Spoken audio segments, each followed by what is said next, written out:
اور ہم نے موسیٰ کی ماں کی طرف وحی بھیجی کہ اس کو دودھ پلاؤ،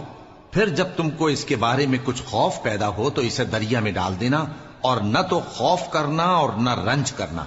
ہم اس کو تمہارے پاس واپس پہنچا دیں گے اور بعد میں اسے پیغمبر بنا دیں گے۔ سو فرعون کے لوگوں نے اس کو اٹھا لیا، اس لیے کہ نتیجہ یہ ہونا تھا کہ وہ ان کا دشمن اور ان کے لیے موجب غم ہو۔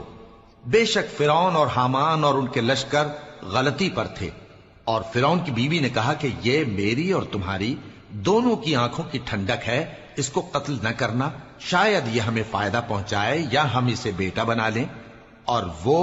انجام سے بے خبر تھے۔ اور موسیٰ کی ماں کا دل بے قرار ہو گیا، اگر ہم ان کے دل کو مضبوط نہ کر دیتے تو قریب تھا کہ وہ اس غم کو ظاہر کر دیتی۔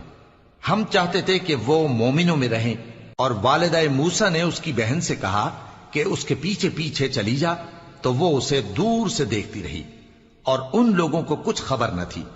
اور ہم نے پہلے ہی سے اس پر دائیوں کے دودھ حرام کر دیے تھے، تو موسیٰ کی بہن نے کہا کہ میں تمہیں ایسے گھر والے بتاؤں کہ تمہارے لیے اس بچے کو پالیں اور اس کی خیر خواہی سے پرورش کریں۔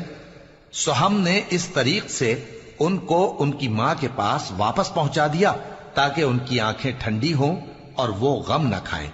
اور معلوم کر لیں کہ اللہ کا وعدہ سچا ہے، لیکن اکثر